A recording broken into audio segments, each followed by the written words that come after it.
ایک دردناک آواز آئی، میٹھی ہے دھیمی ہے پر درد بڑا ہے۔ کوئی رونے والا رو کے کہتا ہے اللہ حساب قیامت میں مجھ سے نہ لینا، اے اللہ تنہائی میں جتنا مرضی حساب لینا پر لوگوں کے سامنے نہ لینا۔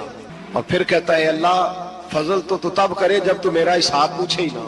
پھر چند منٹ گزرے تو پھر وہ رونے لگا، میرے کانوں میں آواز آئی، کہنے لگا اے اللہ حساب تو ان کا لیا جاتا ہے جو حساب کے قابل ہوتے ہیں۔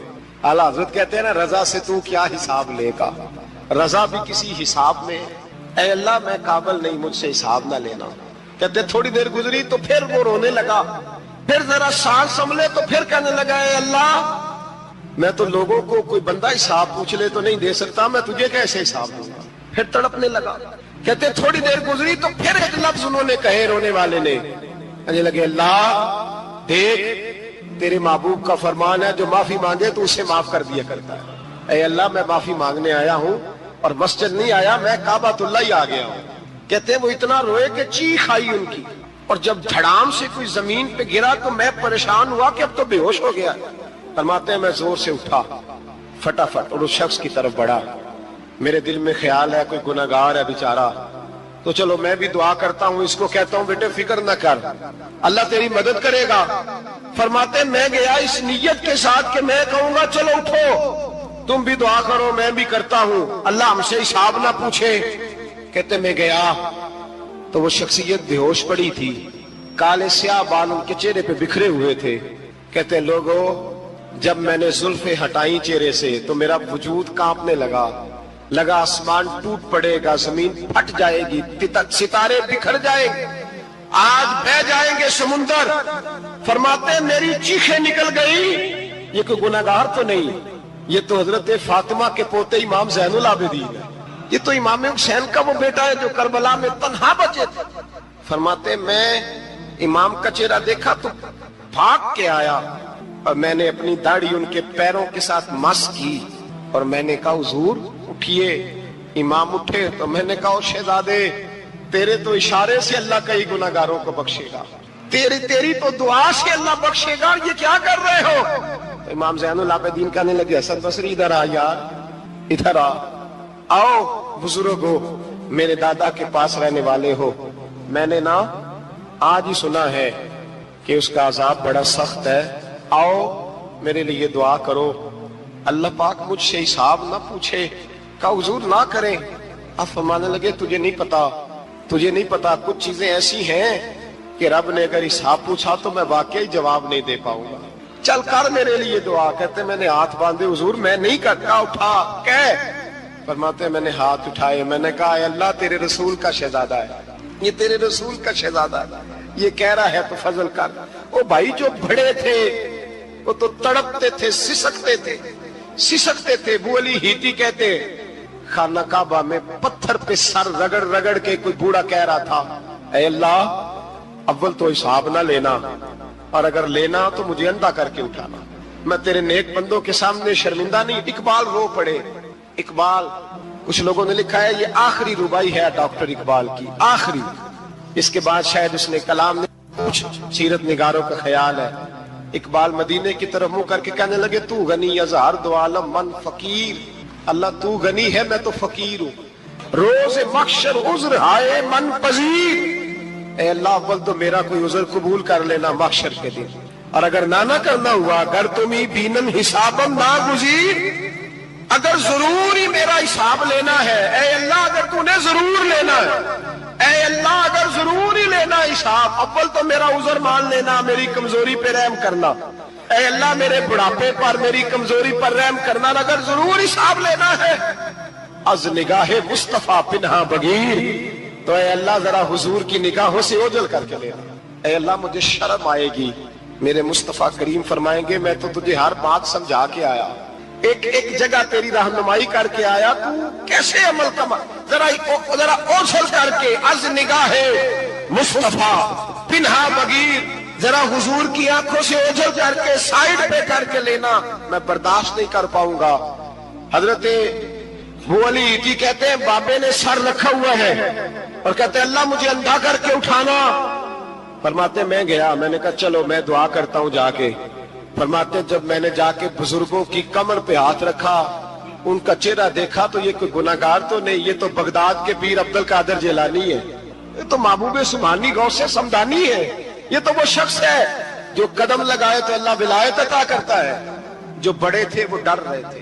معین الملت والدین، عطائے رسول، ہند الولی، غریب نواز حضرت خواجہ معین الدین اجمیری رحمت اللہ علیہ، خواجہ قطب الدین بختیار کاکی کو تنہائی میں بلا کے کہنے لگے معین الدین سید زادہ ہے، معین الدین حضور کے خاندان میں پیدا ہوا ہے، معین الدین سے اس کے پیر کو بڑی امیدیں تھیں، معین الدین کو رسول پاک نے ہندوستان بھیجا تھا، پر قطب الدین یار معین الدین تبلیغ کا حق نہیں ادا کر سکا۔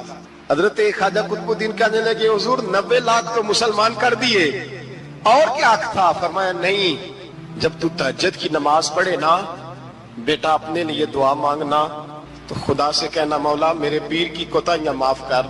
وہ جس اعزاز کا تھا وہ کام نہیں کر سکتا، جو بڑے تھے ان کی تو باتیں بڑی تھی، یہ جو ہم چھوٹے آئے ہیں نا نئے، ٹکٹیں دیتے پھرتے ہیں، ٹکٹیں، بے نمازی جاہل ان پڑھ پیر ٹکٹیں بانٹتا ہے لوگوں کو، تو بھی بخشا ہے تو بھی بخشا ہے۔ وہ 90 لاکھ لوگوں کو راہ حق پر لگا کے بھی کہتے تھے نہیں، حق تو یہ ہے کہ حق ادا نہ ہوا، حق تو یہ ہے کہ حق کوئی شے پلے نہیں، ڈٹا ہوا کھڑا ہے مسلمان، ڈٹا ہوا۔ یہ حساب سنے۔ کسی نے حضرت ابو ہریرہ سے کہا کہ کوئی ایسی حدیث سناؤ جو آپ کو بھی بڑی محبوب ہو۔ حضرت ابو ہریرہ نے چیخ ماری، رونے لگے اور بے ہوش ہو گئے، پھر ہلایا، پانی پلایا، اٹھے، کہا حضور بات کی تھی حدیث سنائے، پھر رونے لگے۔ ہمیں تو نہیں نہ رونا آتا، ہمیں تو تب آتا ہے جب بیٹا بات نہ مانے، ہمیں تو تب آتا ہے جب کاروبار میں نقصان ہو جائے، ہمیں تو تب رونا آتا ہے جب ہمارا کوئی دوست ہمارے بارے میں غلط بات کر دے، بے عزتی دنیا کی ہو جائے۔ حضرت ابو ہریرہ 3 دفعہ ہوش آیا، 3 دفعہ روئے اور کہنے لگے عزیزو یہ وہ والی حدیث ہے کہ میں سوچتا بھی ہوں تو میں تڑپ اٹھتا ہوں۔ کہا کون سی حدیث؟ تو حضرت ابو ہریرہ کہنے لگے میں نے نبی پاک سے سنا ہے قیامت میں سب سے پہلے علماء کا حساب ہوگا، سب سے پہلے علماء کا۔ رب کریم فرمائے گا تمہاری دین کے نام پر بڑی موجیں تھیں، تمہارے بڑے پوسٹر چھپتے تھے، لائنیں بنا کے لوگ تمہارے ہاتھ چومتے تھے، لوگ تمہاری گڑی کو بھی چومنا اپنے لیے سعادت سمجھتے تھے۔ بتاؤ میرے رسول کے نام پر کھانے والوں کیا کر کے آئے ہو؟ عمل بتاؤ، عمل، موج بڑی کی نا تم نے، بتاؤ عمل۔ علماء عالم عرض کرے گا اے اللہ میں جگہ جگہ تیرے رسول کے دین کی بات کرتا تھا، میں قرآن کے درس دیتا تھا، میں راتیں بیدار رہ کے تیاریاں کرتا تھا، میں جو بن سکا کیا۔ رب فرمائے گا نہیں، تو نے تو اس لیے کیا تھا کہ لوگ تجھے پیر صاحب کہیں، مولانا صاحب کہیں، تیرے نعرے لگائیں، تو لگے نہیں پھر تیرے نعرے، پھر لوگوں نے لمبے لمبے القابات پکارے نہیں تیرے۔ حضور سید عالم علیہ السلام فرماتے ہیں پہلا حساب اس کا لے گا جو عالم کہلاتا تھا۔ رب پوچھے گا تجھے طاقت دی، ہمت دی، بولنے کی صلاحیت دی، اپنے فضل سے دی، بتا کیا کما کے آیا ہے۔ حضرت ابو ہریرہ روتے کہتے ہیں میں بھی تو حدیثیں سناتا ہوں، میں بھی تو عالم ہوں، میرے پیچھے بھی تو لوگ بھاگتے ہیں، لوگوں بتاؤ اگر اللہ نے ابو ہریرہ سے پوچھا تو کیا جواب دے گا؟ اللہ فرمائے گا علماء کے لیے بخاری مسلم ہے، انہیں اٹھاؤ اور جہنم میں ڈال دو۔ امام غزالی فرماتے ہیں اگر کسی عالم کو سزا ملی تو سب سے سخت عالم کو ملے گی۔ دعا فرمائے اللہ میرے جیسے لوگوں کو ہدایت کا رستہ عطا فرمائے، اور جو کہتے ہیں سمجھتے ہیں اللہ اس پر عمل کی توفیق عطا فرمائے۔ فرمایا حضرت ابو ہریرہ نے دوسرے نمبر پر سخی اللہ کی بارگاہ میں کھڑا کیا جائے، مالدار۔ رب فرمائے گا بول کچھ ایسے بھی تھے جن کے پاس شام کی روٹی نہیں تھی، تجھے میں نے تیری تجوری بھر کے تجھے دولت عطا کی، تجھے وراثت میں نے مربے دیے، جائیدادیں دی، بتا وہ کچھ وہ تھے سویرے مزدوری کرنے جاتے تھے، کما کے لاتے تھے، ہزاروں روپیہ تیری بینک میں پڑا تھا، بتا کیا کیا تو نے؟ اے اللہ میں نے مسجد میں دیے، مدرسے میں دیے، 30 دن افطاریاں پکاتا رہا۔ اللہ فرمائے گا تو جھوٹ بولتا ہے، تو سارا کچھ اس لیے کرتا تھا کہ لوگ تجھے سخی کہے، ہاں ہاں تیرا اعلان ہوا مسجد میں، لوگوں نے کہا وہ دیکھو کتنے پیسے دے رہا ہے، اس کا وہ دیکھو نام لکھا ہوا ہے ہسپتال کے ایک کونے میں کہ یہ والا بلاک فلاں سیٹھ صاحب نے بنایا، یہ دیکھو لکھا ہوا ہے کہ یہ کمرہ مدرسے کا اس نے بنایا، تو لکھ دیا گیا، نعرے لگ گئے، اب جا دوڑ جا، اللہ جہنم میں پھینک دے گا۔ فرمایا پھر شہید کھڑا کیا جائے گا، ہاں بھائی تجھے طاقت دی، ہمت دی، بتا کہاں خرچ کی، کہاں؟ اے اللہ شہید ہی ہو گیا۔ فرمایا وہ تو اس لیے ہوا تھا کہ لوگ تجھے شہید کہیں، بہادر کہیں، تیرے نام پہ روڈ کا نام رکھا جائے، تمغہ حسن کارکردگی ملے سو مل گیا، میرے لیے بتا کیا کر کے آیا ہے، میرے لیے، اسے اٹھاؤ اور جہنم میں پھینک دو۔ بھائیو عذاب کڑا ہے، عذاب سخت ہے، حساب سخت ہے، اور جو حساب لینے والا ہے اس کو، میں نا تراویح ہو رہی تھی تو قاری صاحب نے ایک سورہ یاسین شروع کی، وَامْتَازُوا الْيَوْمَ أَيُّهَا الْمُجْرِمُونَ۔ اللہ فرماتا ہے قیامت میں کہوں گا مجرم جو ہے نا وہ صفوں سے باہر آ جائے، صفوں سے باہر آ جائے۔ ایک ہمارے فزکس کے ٹیچر ہوتے تھے تو بڑی سخت چھڑی مارتے تھے، تو جب وہ قد بھی بڑا تھا، جلال بھی بڑا تھا، اور اصول بڑے اچھے انسان تھے لیکن سخت تھے، تو مجھے یاد آتا تھا کہ جب وہ سویرے آ کے کہتے جس نے کام نے لکھا وہ باہر نکل آئے، دو قسم کی چوٹ لگتی تھی۔ ایک تو خیال یہ آتا تھا کہ شرمندگی بڑی ہوگی کہ سارے اسٹوڈنٹ بیٹھے ہیں اور 2 3 4 ان کو کہا وہاں مرغے بن جاؤ، بڑی شرم آتی تھی۔ اور پھر جب وہ مارتے تھے تو اتنا سخت مارتے تھے کہ کئی دن تکلیف رہتی تھی، بتایا نہیں جاتا تھا۔ وہ اسٹوڈنٹ بتاتے تھے کہ یار اس سے بچو کسی بھی طریقے، اور کسی کا کام رہ بھی جاتا تھا کہتے تھے اس پیریڈ کی ڈیوٹی سبق یاد کر کے آنا ہے۔ سخت ٹیچر کے بارے میں تیرا میرا یہ رویہ ہے۔ تو یاد آ رہا تھا جب وہ کہہ رہے تھے نا وَامْتَازُوا الْيَوْمَ أَيُّهَا الْمُجْرِمُونَ، تو میں صف میں کھڑا تھا تو 2 قطرے میرے بہہ گئے آنسو کے۔ مجھے ساتھ بچہ کہنے لگا طبیعت ٹھیک ہے، میں نے کہا طبیعت تو ٹھیک ہے، کچھ یاد آ گیا ہے کہ میدان محشر میں یہاں تو چھپے ہوئے ہیں نا عیب، چھپے ہوئے، اور بھائی رب بڑا قریب ہے، عیبوں کے باوجود نوازتا ہے۔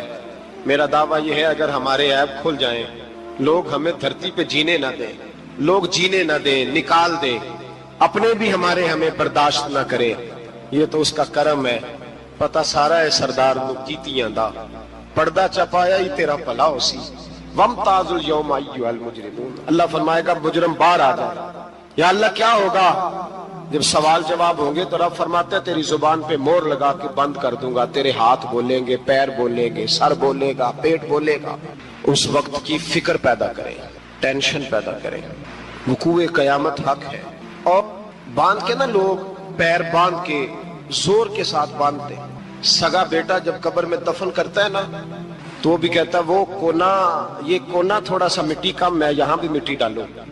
پہلے لوگ روزانہ جاتے ہیں، پھر ہفتے کے بعد، پھر مہینوں بیت جاتے ہیں۔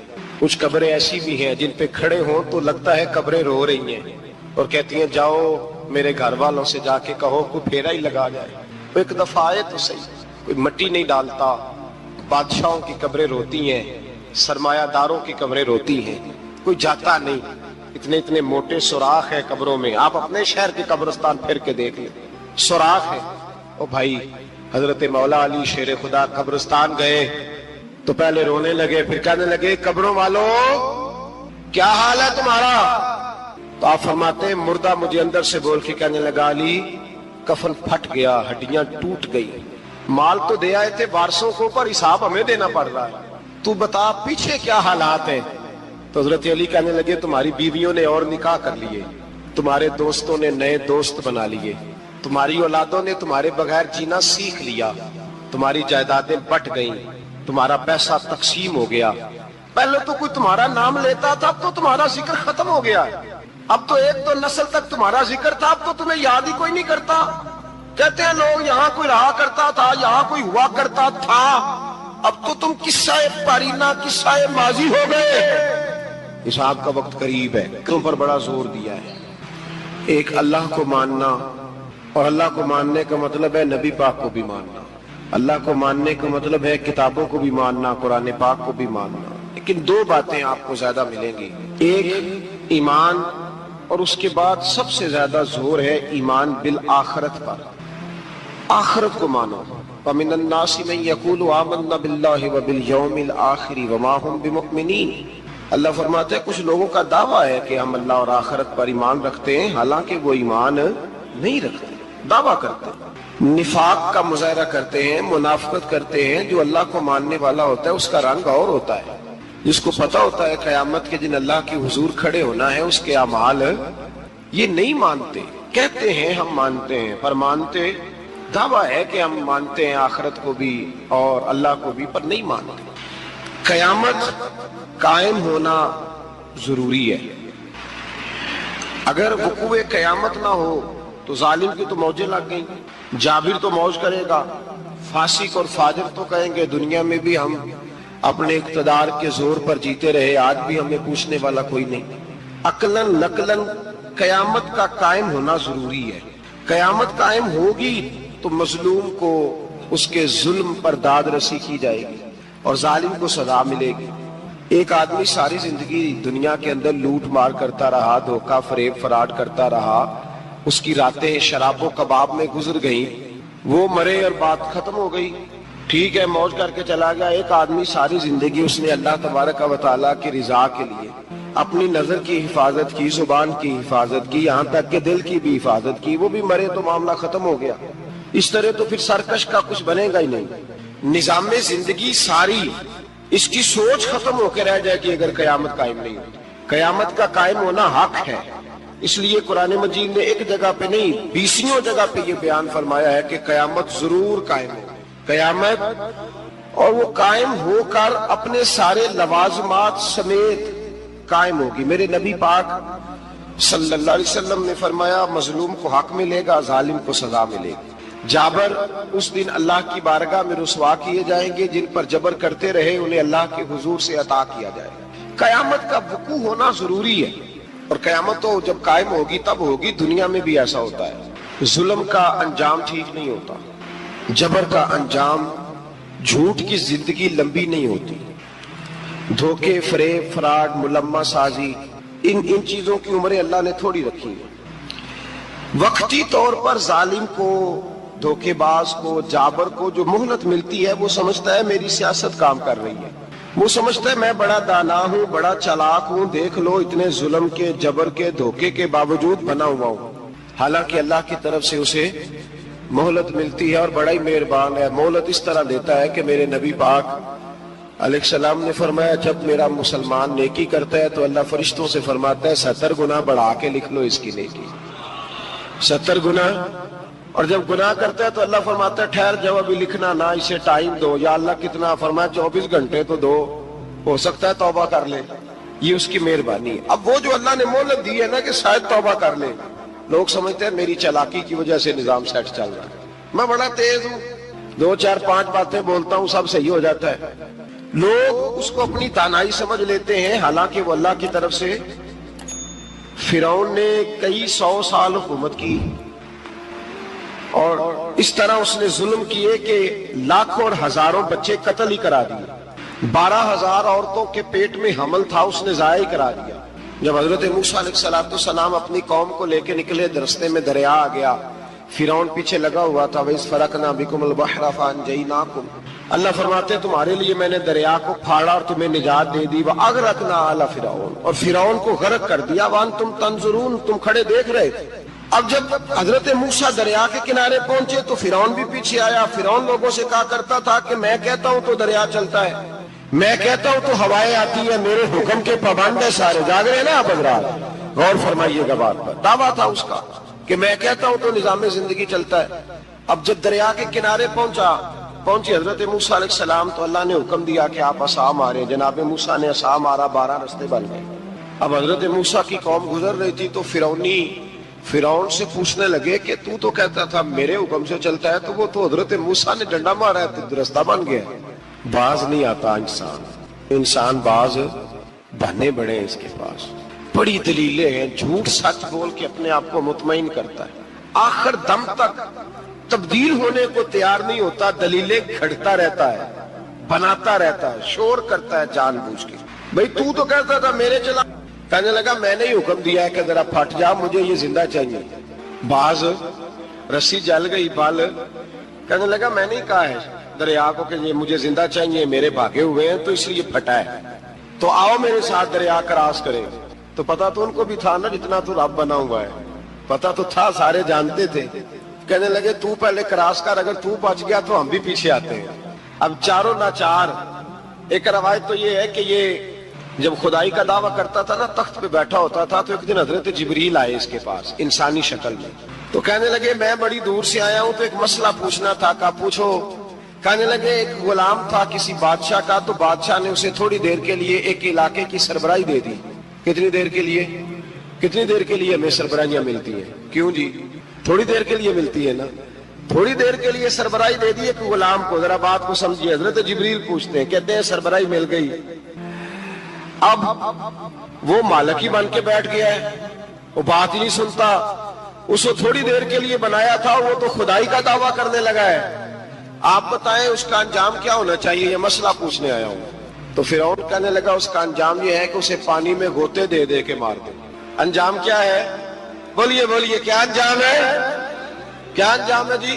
پانی میں، اللہ اکبر، اپنی سزا تجویز کر رہا ہے۔ اس کی سزا کہ اسے پانی میں غوطے دے دے کے مارو ظالم کو، اسے تھوڑی دیر کے لیے بنایا تھا اور وہ چھائی گیا ہے، قبضہ ہی کر گیا ہے۔ حضرت جبریل کہنے لگے جی آپ لکھ کے دے دیں گے؟ کہنے لگا لاؤ لکھ دیتے ہیں۔ لکھوا لیا، جناب جبریل رکا لے کے تشریف لے گئے۔ اب جب فرعون دریا میں آیا نا تو اللہ نے حکم دیا مل جا۔ جب دریا ملا چیخنے لگا تو حضرت جبریل آئے، کہنے لگے تیرا ہی فتویٰ ہے، یہ تیری سزا ہی ہے نا، ہم بھی بڑی سزائیں تجویز کرتے ہیں، یہ جھوٹا ہے جی، اس کا تو فلانا علاج ہونا چاہیے، تو اگر تو جھوٹ بولے تو یہ فلانا بڑا چاور ہے جی، اس کے ساتھ اس طرح ہونا چاہیے، تو اگر تو یہ کام کرے تو جو سزا تو لوگوں کے لیے تجویز کر رہا ہے تو اپنے بارے میں بھی سوچ۔ اب جب غوطے آئے نا، آخری وقت دیکھا وہ فرعون جو کہتا تھا میری مرضی سے دریا چلتا ہے، علامہ ساوی نے تفسیر ساوی میں لکھا ہے تڑپ کے رونے لگا۔ جب یہ مزاج ہے، ایک دفعہ اوپر آتا ہے آدمی جب دریا میں جاتا ہے، اوپر آیا تو چیخنے او میرے حواریو خدا کا واسطہ مجھے بچاؤ۔ کہنے لگے تو کہتا تھا میری مرضی سے چلتا ہے، بے بسی ہے، تڑپتا ہے، روتا ہے، وارث شاہ مان کری نہ وارثہ دا، رب بے وارثہ کر کے مار دائی، تڑپ رہا ہے، چلا رہا ہے، کوئی مدد کو نہیں پہنچتا۔ اب جب آخری غوطہ آیا تو کہنے لگا آمنا بے رب موسیٰ و ہارون، میں موسیٰ کے رب کو بھی مان گیا، ہارون کے رب کو بھی۔ اللہ نے فرمایا نہیں، اب تیرا ماننا قابل قبول ہے، اس وقت ماننا تھا جب تجھے مہلت دی تھی، جب تو جوان تھا۔ بڑھاپا آتا ہے، بیماری آتی ہے، جوان آدمی بیماری کا شکار ہوتا ہے تو کہتا ہے یا اللہ ایک دفعہ صحیح کر دے، میں ساری پڑھا کروں گا، ایک دفعہ ٹھیک کر دے، میں مسجد میں رہوں گا، میں اگلے سال اعتکاف بھی کروں گا، میں ساری تراویح پڑھوں گا۔ تو اس وقت پڑھنی تھی جب تجھے مہلت دی تھی، اس وقت پڑھنا تھا جب اللہ نے تجھے آسانی دی، زندگی دی۔ اگلا وقت یہ حال ایک کا نہیں ہوا، نمرود کو دیکھ لیں، حضرت ابراہیم علیہ السلام کو کہتا تھا میں رب ہوں، آپ نے فرمایا رب تو وہ ہے جو زندہ کرتا اور مارتا ہے۔ ایک موت کا قیدی بلایا، کہنے لگا ہاں بھائی کتنے دن رہ گئے تھے پھانسی میں؟ کہنے لگا جی پرسوں ہونی تھی، کہا جا تجھے آزاد کیا، لو میں بھی زندگی دیتا ہوں۔ ایک بے گناہ آدمی کو پکڑ کے قتل کر دیا، کہتا میں بھی مارتا ہوں۔ حضرت ابراہیم علیہ السلام کہنے لگے تو بیوقوف جیسی دلیلیں دے رہا ہے، چل اس طرح کر، میرا رب سورج مشرق سے نکالتا ہے، تو اگر رب ہے تو مغرب سے نکال کے دکھا۔ اب دلیل کا جواب کوئی نہیں تھا تو کہنے لگا پکڑو اور آگ میں ڈال دو۔ اللہ کے نبی کو آگ میں ڈالنے والا، یہاں ایک مچھر بیٹھا ہے، 400 سال حکومت کی اور خدائی کا دعویٰ کیا، یہاں مچھر بیٹھا تھا، چھینک آئی تو مچھر اندر چلا گیا۔ پہلے دربار کا ادب یہ تھا کہ جو آئے سجدہ کرے، اب اس کے سر پہ کوئی چیز مارتا تھا تو اسے سکون ہوتا تھا، مچھر تھوڑی دیر کے لیے اس کا دماغ چھوڑتا تھا۔ او بھائی یہ اس دھرتی پہ اللہ نے لوگوں کو نظارے دکھائے اور ہمیں سمجھانے کے لیے دکھائے، ہمیں تفکر کی، غور کی دعوت دی کہ دیکھ لینا، اپنے عمل کو پرکھنا، تمہارے عمل حضرت موسیٰ کے فرما برداروں جیسے ہیں، جناب ابراہیم کے فرما برداروں جیسے ہیں، یا بن کے بیٹھ گئے ہو۔ اب دربار کا ادب یہ ہے، بے بسی کا یہ حال ہے کہ جوتے لٹکتے ہیں دربار میں، جو آتا ہے جوتا کھینچتا ہے، اور ادب یہ ہے کہ 10 جوتے نمرود کے سر پہ مارو، اور 400 سال جوتے لگتے رہے۔ روتا تھا، جو آدمی آتا تھا منتیں کرتا تھا، کہتا تھا کہیں سے کوئی دوائی مل جائے گی۔ پاگلوں جیسی زندگی گزاری، پاگلوں جیسی سخت، وہ تو حساب، وقوع قیامت تو حساب ہوگا ہی۔ یہاں لوگ پاگل ہو کے مرتے ہیں، معاذ اللہ، نفسیاتی مریض ہو کے مرتے ہیں، یہاں آخری وقت اتنا سخت آتا ہے کہ دنیا موت کی دعائیں مانگتی ہے میرے بھائی. جب انسان ظلم کرتا ہے تو بھول جاتا ہے کہ شاید مجھے پوچھے گا کوئی نہیں. جب وہ زیادتی کرتا ہے تو بھول جاتا ہے. جب وہ کسی کا حق کھاتا ہے تو وہ کہتا ہے شاید اس کا تو وارث ہی کوئی نہیں جس کو میں لوٹ رہا ہوں. لیکن جب اللہ کی پکڑ آتی ہے، حجاج بن یوسف ظالم تھا، اس نے اچھے اچھے کام بھی کیے تھے. قرآن پاک پر زیر زبر آراب حجاج بن یوسف نے لگوایا. محمد بن قاسم کو ہندوستان سندھ کے علاقے فتح کرنے بھی حجاج بن یوسف نے بھیجا تھا. ساری خوبیاں اپنی جگہ پر، ظالم بہت بڑا تھا. کسی آدمی نے اس کے سامنے کونے کی طرف منہ کر کے ساتھ والے سے بات کر لی تو کہنے لگا میرے خلاف کیا، اس کو لے جاؤ 2 ٹکڑے کر کے واپس لے آؤ. توتی بولتا ہے نا اقتدار. جب کسی کے ہاتھ اقتدار ہوتا ہے نا، وہ چاہے ایک گھر کا ہی کیوں نہ ہو، وہ 10 بندے فیکٹری میں کام کرتے اور جو ان کا مالک ہوتا ہے وہ کہتا میں مالک ہوں، مجھے مانو. جب تو صاحب اقتدار ہوتا ہے نا، جب تو سسر بن کے بیٹھتا ہے اور کسی غریب گھر کی بہو آتی ہے 2-4 تو کہتا میرا اقتدار ہونا چاہیے. جب میں کھانسنے لگوں تو ہر آدمی